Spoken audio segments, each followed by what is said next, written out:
चला यावर सविस्तर चर्चा करूया. हो, नक्कीच. आजच्या आपल्या या सखोल विश्लेषणात आपण एका अशा विषयावर बोलणार आहोत ज्याच्या कथा आपण सगळ्यांनीच ऐकल्या आहेत, पण त्या कथांमागचे जे संदर्भ आणि विश्लेषण आज आपण पाहणार आहोत ते खरोखरच चक्रावून टाकणार आहेत. अगदी बरोबर. प्राध्यापक सुभाष जगताप यांच्या great warriors of the world या पुस्तकातील श्रीकृष्ण सर्वात महान योद्धा, रणनीतिकार आणि उपदेशक या प्रकरणावर आज आपण लक्ष केंद्रित करणार आहोत. आता हे स्पष्ट करणं गरजेचं आहे की आजची आपली चर्चा कोणत्याही धार्मिक श्रद्धेवर किंवा केवळ एका पौराणिक अंगाने होणार नाहीये. बरोबर, आपण एका वेगळ्याच लेन्सने याकडे पाहणार आहोत. इथे सर्वात लक्षवेधी गोष्ट म्हणजे इसवी पूर्व 3227 मधील एका अत्यंत प्रगत आणि कुशल रणनीतिकाराचा हा अभ्यास आहे. या सखोल विश्लेषणाचे मुख्य उद्दिष्ट हे आहे की एका व्यक्तीने केवळ शस्त्रांच्या बळावर नव्हे तर आपल्या अफाट बुद्धिमत्तेच्या आणि मानवी स्वभावाच्या सखोल आकलनाच्या जोरावर युद्धभूमीवर कसे विजय मिळवले. आपण एका अशा नेत्याची केस स्टडी पाहणार आहोत ज्याने प्रत्येक संकटाचे रूपांतर एका संधीत केले. सुरुवातीलाच मला या पुस्तकातील एका गोष्टीने खूप विचार करायला लावला. म्हणजे स्त्रोतामध्ये अत्यंत अचूक तारखेचा उल्लेख आहे, 21 जुलै 3227 BC. हो. या दिवशी मथुरेच्या तुरुंगात श्रीकृष्णाचा जन्म झाला. वासुदेव आणि देवकी यांना कंस मामाने कैदेत ठेवले होते, कारण आकाशवाणी झाली होती की देवकीचा 8वा मुलगा कंसाचा वध करेल. हे सगळं आपल्याला माहिती आहे. नक्कीच. पण मला एक शंका आहे, लेखकाने या जन्मकथेला थेट आधुनिक विज्ञानाशी कसे काय जोडले आहे? कारण पुस्तकात योगमाया या संकल्पनेचा उल्लेख करून तिथे IVF तंत्रज्ञानाचा संदर्भ दिला आहे. हे जरा जास्तच ओढून ताणून आणल्यासारखं वाटत नाही का? वरवर पाहता तसे वाटू शकते, पण प्राध्यापक जगताप यांनी मांडलेला युक्तिवाद समजून घेणं रंजक आहे. कंसाने देवकीच्या आधीच्या सर्व मुलांना मारले होते. 8व्या मुलाच्या वेळी योगमाया या शक्तीचा वापर करण्यात आला. पुस्तकानुसार योगमाया म्हणजे मानवी मनावर वैश्विक भ्रम निर्माण करणारी शक्ती. पण तुम्ही जो IVFचा मुद्दा उपस्थित केलात तो देवकीच्या 7व्या गर्भाच्या बाबतीत आहे. स्रोतामध्ये स्पष्ट केले आहे की देवकीच्या उदरातील 7वा गर्भ कोणत्याही शस्त्रक्रियेशिवाय योगमायेद्वारे रोहिणीच्या उदरात हलवण्यात आला, ज्यातून बलरामाचा जन्म झाला. म्हणजेच हजारो वर्षांपूर्वी एका स्त्रीच्या गर्भाशयातील गर्भ दुसऱ्या स्त्रीच्या गर्भाशयात सुरक्षितपणे प्रत्यारोपित करणे. अगदी तेच. लेखकाचा उद्देश हा सिद्ध करण्याचा नाही की त्यावेळी आजच्यासारख्या आधुनिक प्रयोगशाळा होत्या.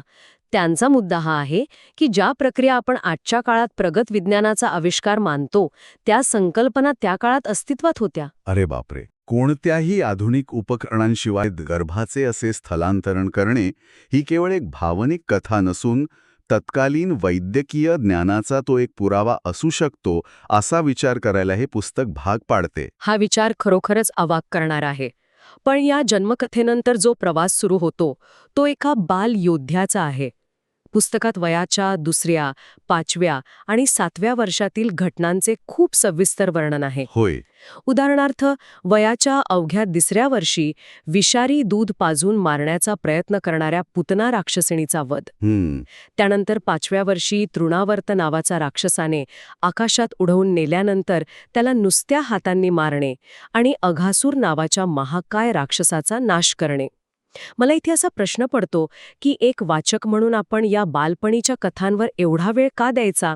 यातून कोणता स्ट्रॅटेजिक धडा मिळतो? इथेच या विश्लेषणाचे खरे महत्त्व दडलेले आहे. आपण याकडे लहान मुलांचे पराक्रम म्हणून पाहतो, पण जर आपण लष्करी दृष्टिकोनातून पाहिले तर हे असिमेट्रिक वॉरफेअर म्हणजे विषम युद्धाचे उत्तम उदाहरण आहे. विषम युद्ध? हो. विचार करा, 1-2 वर्षांचा किंवा 5 वर्षांचा मुलगा आपल्यापेक्षा आकारात आणि ताकदीत हजारो पटींनी मोठ्या असलेल्या शत्रूचा सामना करत आहे. लेखकाला हे निदर्शनास आणून द्यायचे आहे की श्रीकृष्णाची रणनीती ही अचानक महाभारतात प्रकट झालेली नाहीये. ती पायाभरणी बालपणापासूनच झाली होती. अगदी बरोबर. स्वतःपेक्षा बलाढ्य शत्रू समोर असताना न घाबरता त्याच्याच ताकदीचा वापर करून त्याला कसे संपवायचे हे धडे यातून मिळतात. म्हणजे शारीरिक बळापेक्षा मानसिक संतुलन जास्त महत्वाचे असते हे यातून दिसून येते. आणि वयाच्या 7व्या वर्षी तर त्यांनी थेट प्रस्थापित सत्तेलाच आव्हान दिले. हो, तो गोवर्धन पर्वताचा प्रसंग. हो, स्रोतामध्ये नमूद केल्याप्रमाणे 7 वर्षांच्या मुलाने करंगळीवर संपूर्ण गोवर्धन पर्वत उचलला आणि तत्कालीन देवांचा राजा मानल्या जाणाऱ्या इंद्राचा पराभव केला. हे केवळ एका राक्षसाला मारण्यापुरते मर्यादित नव्हते. तर एका 7 वर्षांच्या मुलाने तर्कशुद्ध विचार आणि पर्यावरणाच्या रक्षणाचा आधार घेत मोडून काढले. जेव्हा एक नेता स्वतः पुढे होऊन संकटाचे ओझे उचलतो तेव्हा समाज त्याच्या पाठीशी उभा राहतो. हा नेतृत्वाचा खूप मोठा धडा यातून मिळतो. हा दृष्टिकोन खरोखरच कमाल आहे आणि याच नेतृत्वाची खरी कसोटी मथुरेच्या युद्धात लागली. कंसाने रचलेला तो कट पुस्तकात खूप रंगवून सांगितला आहे. कंसाने श्रीकृष्णाला आणि बलरामाला मथुरेतील कुस्तीच्या सामन्यासाठी आमंत्रित केलं. जो एक स्पष्ट ट्रॅप होता. हो, मथुरेत प्रवेश करतानाच त्यांच्या अंगावर एक मद्यधुंद हत्ती सोडण्यात आला. पण श्रीकृष्णाने अत्यंत चपळाईने त्या हत्तीची सोंड तलवारीने छाटून त्याचा वध केला. त्यानंतर मुष्टिक आणि चाणूर या 2 बलाढ्य मल्लांना या लहान मुलांनी नुसत्या हातांनी ठार केले. जर तुम्ही या घटनाक्रमाकडे लक्ष दिलं तर दिसेल की हे केवळ शारीरिक युद्ध नव्हते. कंसाने आपली संपूर्ण राज्य यंत्रणा एका 11 वर्षांच्या मुलाला मारण्यासाठी वापरली होती. श्रीकृष्णाने मुख्य मल्लांना मारून कंसाचे केवळ सैन्यच नष्ट केले नाही, तर त्याचे मानसिक धैर्य पूर्णपणे उद्ध्वस्त केले. हो, सायकोलॉजिकल डिफेन्स. जेव्हा जनतेच्या डोळ्यांदेखत हुकुमशहाचे आधारस्तंभ कोसळतात तेव्हा हुकुमशहाचे मानसिक खच्चीकरण होते. आणि नेमके तेच झाले. स्वतःच्या डोळ्यांसमोर आपल्या अजय्य योद्ध्यांचा अंत पाहून कंस पळू लागला. पण श्रीकृष्णाने त्याला पकडले आणि वयाच्या अवघ्या 11व्या वर्षी कंसाचा शिरच्छेद केला. या ठिकाणी स्रोतामध्ये सुदर्शन चक्राचे एक अतिशय प्रभावी चित्र दिले आहे. एका बोटावर अत्यंत वेगाने फिरणारे सोन्यासारखे झळाळी असलेले आणि ज्याच्या तीक्ष्ण कडांमधून साक्षात सूर्यासारखे प्रखर तेज बाहेर पडत आहे असे ते अस्त्र दाखवले आहे. आणि त्या अस्त्राने कंसाचा वध झाला. हो, पण मला इथे सर्वात जास्त भावलेली गोष्ट म्हणजे कंसाला मारल्यानंतर श्रीकृष्णाने स्वतः मथुरेचे सिंहासन बळकावले नाही.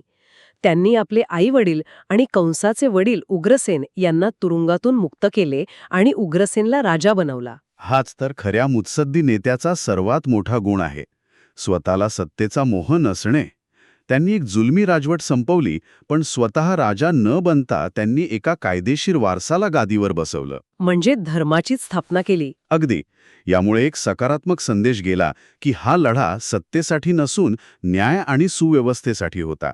राजाला बनवणारा किंगमेकर बनून त्यांनी आपली राजकीय ताकद अधिक पक्की केली. खरे, रंजक रहस्य इथेच दडलेले आहे. कंसाचा वध झाला, पण त्याचे परिणाम आंतरराष्ट्रीय पातळीवर उमटले. कंसाचा सासरा म्हणजे मगधचा महाबळाढ्य राजा जरासंध याने मथुरेवर आक्रमण करण्यास सुरुवात केली. हो, तो एक मोठा टप्पा होता. जरासंधाची कथा स्रोतात खूपच विचित्र दिली आहे. 2 वेगवेगळ्या तुकड्यां जन्मलेला आणि जरा नावाच्या राक्षसिणीने जोडलेला राजा म्हणून तो जरासंध. त्याने 86 राजांना बंदी बनवले होते आणि 100चा आकडा पूर्ण करण्यासाठी तो श्रीकृष्णावर 17 वेळा चालून आला. जरासंधाचे मथुरेवर 17 वेळा आक्रमण करणे ही एक मोठी ॲट्रिशन वॉरफेअर म्हणजेच शत्रूला हळूहळू कमकुवत करण्याची रणनीती होती. सततच्या युद्धामुळे मथुरेची अर्थव्यवस्था क्षीण होत होती. श्रीकृष्णाने त्याचे प्रत्येक आक्रमण परतवून लावले, पण जरासंध मरणार नाही हे त्यांना माहीत होते. शेवटी जरासंधाने एक अत्यंत भयंकर चाल खेळली. त्याने थेट यवन प्रदेशातून म्हणजे आजचा येमेन देश तिथून कालयवन नावाच्या एका अजेय योद्ध्याला बोलावले. कालयवन, ज्याला महादेवाचा वरदान होता की त्याला कोणी हरवू शकणार नाही. आणि इथे श्रीकृष्णने अशी एक चाल खेळली ज्यामुळे मला खरोखरच त्यांच्या रणनीतीचा आवाका समजला. त्यांनी थेट युद्ध करण्याऐवजी चक्क रणांगणावरून पळ काढला. आणि म्हणूनच त्यांना रणछोड म्हटले गेले. हो, पण एक सामान्य प्रश्न पडतो की पळून जाणे हे एका महान योद्ध्याला शोभते का? जर आपण हे व्यापक दृष्टिकोनातून पाहिले तर लष्करी डावपेचांमध्ये याला टॅक्टिकल रिट्रीट म्हणतात. जेव्हा समोरचा शत्रू अजेय असतो तेव्हा स्वतःचा अहंकार बाजूला ठेवून माघार घेणे हे शहाणपणाचे लक्षण असते. श्रीकृष्णाचा उद्देश मथुरेतील जनतेला सुरक्षित ठेवणे होता, स्वतःचा खोटा अहंकार जपणे हा नव्हता. आणि धावता धावता ते एका अंधाऱ्या गुहेत शिरले जिथे राजा मुचुकुंद गाढ झोपलेला होता. श्रीकृष्ण गुपचूप लपून बसले. कालयवनाला वाटले की श्रीकृष्णच घाबरून झोपले आहेत आणि त्याने रागाने त्या झोपलेल्या मुचुकुंदाला जोरात लाथ मारली. हा प्रसंग म्हणजे परिस्थितीचा आणि शत्रूच्या रागाचा अचूक वापर करण्याचा मास्टर क्लास आहे. राजा मुचुकुंदाला वरदान होते की जो कोणी त्याची झोपमोड करेल तो त्याच्या दृष्टिक्षेपाने भस्मसात होईल. मुचुकुंदा जागा झाला आणि कालयवन जाळून खाक झाला. म्हणजे स्वतःचे शस्त्र न उचलता प्रॉक्सी वॉर खेळले. अगदी बरोबर. पण या सर्व मथुरेच्या लढाया म्हणजे इतिहासातील सर्वात मोठ्या युद्धाची म्हणजेच महाभारताची केवळ एक रंगीत तालीम होती. बापरे, महाभारताची आकडेवारी अक्षरशः सुन्न करणारी आहे. 18 दिवस चाललेले हे भयानक युद्ध, ज्यामध्ये सुमारे 16,60,20,000 लोक मारले गेले आणि अखेरीच फक्त 8 जण जिवंत राहिले. एवढ्या मोठ्या प्रमाणावर झालेले हे युद्ध केवळ ताकदीच्या जोलावर जिंकणे अशक्य होते. म्हणूनच या युद्धात श्रीकृष्णाने जी भूमिका बजावली ती एका ग्रँड स्ट्रॅटेजिस्टची होती. या संदर्भात पुस्तकात दिलेली बर्बरिकाची कथा अत्यंत महत्त्वपूर्ण आहे. बर्बरिक? ही कथा मला खूप विचार करायला लावणारी वाटली. तो भीमाचा नातू होता आणि त्याच्याकडे 3 विशेष बाण होते. त्याने हे संपूर्ण युद्ध केवळ 1 मिनिटात संपवण्याची क्षमता असल्याचा दावा केला होता. हां, पण तो युद्धात आला असता तर नक्की कोणाचं नुकसान झालं असतं, कारण तो तर पांडवांचाच नातेवाईक होता ना. इथेच गल्लत होते. बर्बरिकाचा नियम असा होता की तो नेहमी युद्धातील कमकुवत पक्षाच्या बाजूने लढणार होता. त्याचे 3 बाण अत्यंत विशिष्ट पद्धतीने काम करत असे. एक बाण निशाणा लावत असे, दुसरा वाचवत असे आणि तिसरा नाश करत असे. श्रीकृष्णाला हे समजले होते की हा एक अनप्रेडिक्टेबल व्हेरिएबल आहे. आणि त्याची ही ताकद तपासण्यासाठीच श्रीकृष्णाने ब्राह्मणाचा वेश धारण करून त्याची परीक्षा घेतली. त्यांनी बर्बरिकाला एका झाडाची सर्व पाने एकाच बाणाने भेदण्याचं आव्हान दिलं आणि स्वतःच्या नकळत एक पान तोडून आपल्या पायाखाली लपवून ठेवलं. आणि तो बाण झाडाची सर्व पाने भेदून श्रीकृष्णाच्या पायाभोवती घिरट्या घालू लागला. तेव्हा बर्बरिक म्हणाला की तुमचा पाय बाजूला करा, नाहीतर बाण पायाला छेदून पान नष्ट करेल. यावरून श्रीकृष्णाला खात्री पटली की हा बाण कधीही चूक करत नाही. हो. आता विचार करा, जर बर्बरिकाने कौरवांची सेना कमकुवत होताना पाहिली असती तर तो कौरवांच्या बाजूने लढला असता. एका क्षणात पांडवांचा विनाश निश्चित होता. हे एक प्रकारे म्युच्युअल अश्वर्ड डिस्ट्रिक्शनचं प्राचीन उदाहरण आहे. अंगतच युद्धाचा समतोल राखण्यासाठी श्रीकृष्णाने ब्राह्मणाच्या वेशात बर्बरिकाकडे त्याचे शीर दान म्हणून मागितले. स्वतःच्याच एका शक्तिशाली योद्ध्याला युद्धाबाहेर काढण्याची ही कठोर पण आवश्यक रणनीती होती. हो, आणि ते शीर एका टेकडीवर ठेवण्यात आले. युद्ध संपल्यानंतर जेव्हा अर्जुन आणि भीमाला आपल्या पराक्रमाचा खोटा अहंकार झाला होता तेव्हा श्रीकृष्ण त्यांना बर्बरिकाच्या त्या शिराजवळ घेऊन गेले. तेव्हा बर्बरिकाचे शीर हसून म्हणाले की या युद्धात कोणीही पांडव जिंकले नाहीत. मी संपूर्ण 18 दिवस फक्त एकच गोष्ट पाहिली, श्रीकृष्णाचे सुदर्शन चक्र. तेच सर्वत्र फिरत होते आणि सर्वांचा संहार करत होते. तर या सगळ्याचा नेमका अर्थ काय होतो? याचा अर्थ असा की योद्धे केवळ मोहरे असतात. हे युद्ध म्हणजे पाप्यांवर मिळवलेला विजय होता आणि सूत्रधार केवळ श्रीकृष्ण होते. पुस्तकात याच रणनीतींचे खूप सुंदर विश्लेषण केले आहे. चला तर मग त्यांनी युद्धभूमीवर प्रत्यक्ष वापरलेल्या काही अत्यंत महत्त्वाच्या रणनीतींवर आपण वेगाने नजर टाकूया. सर्वात आधी नारायणी सेनाविरुद्ध श्रीकृष्ण. हो, तो प्रसंग. जेव्हा दुर्योधन आणि अर्जुन मदतीसाठी गेले तेव्हा श्रीकृष्णाने स्वतःला एका उत्तम सेल्समॅनसारखे सादर केले. त्यांनी 2 पर्याय ठेवले. एका बाजूला अवाढव्य नारायणी सेना आणि दुसऱ्या बाजूला केवळ ते स्वतः निशस्त्र अवस्थेत. दुर्योधनाने सेना निवडली तर अर्जुनाने श्रीकृष्णाला. हा एक मानसशास्त्रीय खेळ होता. दुर्योधनाला संख्याबळावर विश्वास होता तर अर्जुनाला नेतृत्वावर. संकट काळात तुमच्याकडे किती संसाधने आहेत यापेक्षा योग्य सल्लागार असणं जास्त महत्वाचे असते.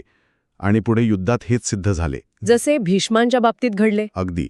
भीष्मांना थांबवणं अशक्य होत असताना श्रीकृष्णाने स्वतः शस्त्र न उचलायची स्वतःचीच प्रतिज्ञा मोडली. ते रथाचे चाक उचलून भीष्मांच्या अंगावर धावून गेले. स्वतःचाच नियम मोडणे हे तर चुकीचे नाही का? इथेच तर रणनीतीचा लवचिकपणा दिसतो. जेव्हा समोरचा शत्रू जुन्या नियमांचा फायदा घेत असेल तेव्हा मोठ्या उद्दिष्टासाठी स्वतःचे नियम मोडणे हे प्रॅक्टिकल असते. यामुळे भीष्मांना शॉक बसला आणि त्यांनी शस्त्रे खाली ठेवली. द्रोणाचार्यांच्या बाबतीतही त्यांनी अशीच माहिती युद्धाची पद्धत वापरली. युधिष्ठिराकडून अश्वत्थामा नावाचा हत्ती मेला हे अर्धसत्य वदवून घेतले.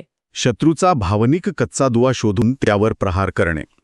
कर्ण आणि दुर्योधनाच्या बाबतीतही त्यांनी हेच केले. कर्णाची ताकद त्याचे कवचकुंडल होते.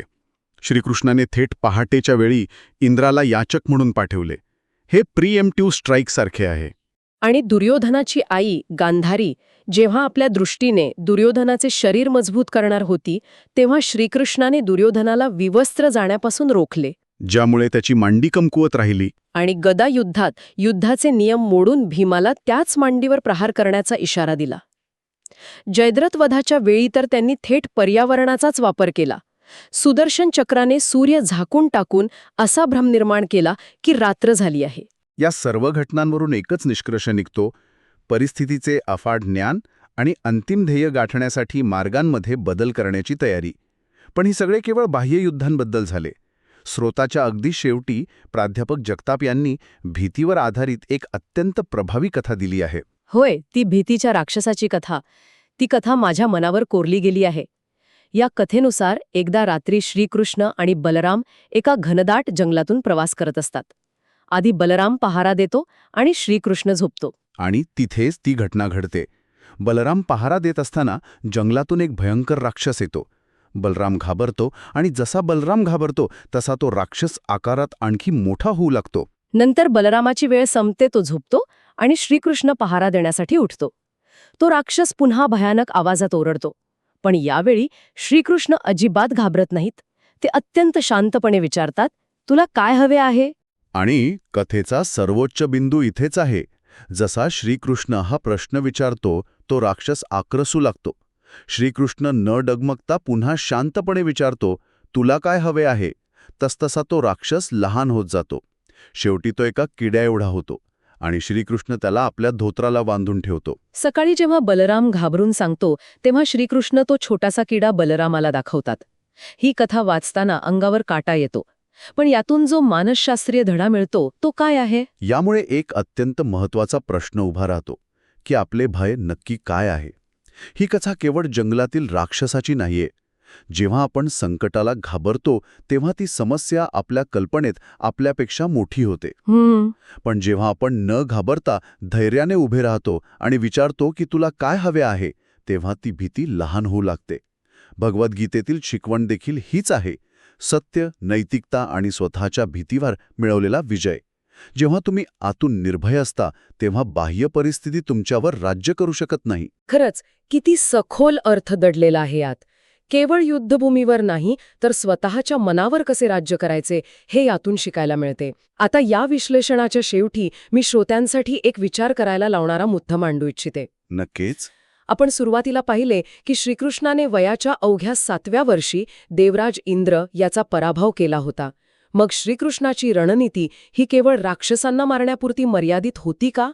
की प्रस्थापित आणि अहंकारग्रस्त सत्तांचे वर्चस्व मोडून काढून एका नव्या नैतिक समाजव्यवस्थेची पायाभरणी करण्याची ती एक खूप मोठी क्रांती होती? खरोखरच विचार करायला लावणारा प्रश्न आहे. एका लहान मुलाने केलेली ती केवळ बंडखोरी होती की एका महाभयंकर हुकुमशाहीच्या अंताची ती नांदी होती? श्रोत्यांनो, आपण यावर नक्की विचार करा. आजचे आपले हे सखोल विश्लेषण कोणत्याही राजकीय किंवा धार्मिक बाजू न घेता केवळ पुस्तकातील स्रोतावर आधारित होते. एका महान रणनीतिकाराच्या विचारांचे हे तटस्थ विश्लेषण होते. मला खात्री आहे की आजच्या या चर्चेतून श्रीकृष्णाच्या व्यक्तिमत्वाकडे पाहण्याचा एक नवीन दृष्टिकोन आपल्याला मिळाला असेल. नक्कीच. आपण अशाच एका रंजक आणि माहितीपूर्ण विषयाच्या सखोल विश्लेषणासह पुन्हा भेटूया.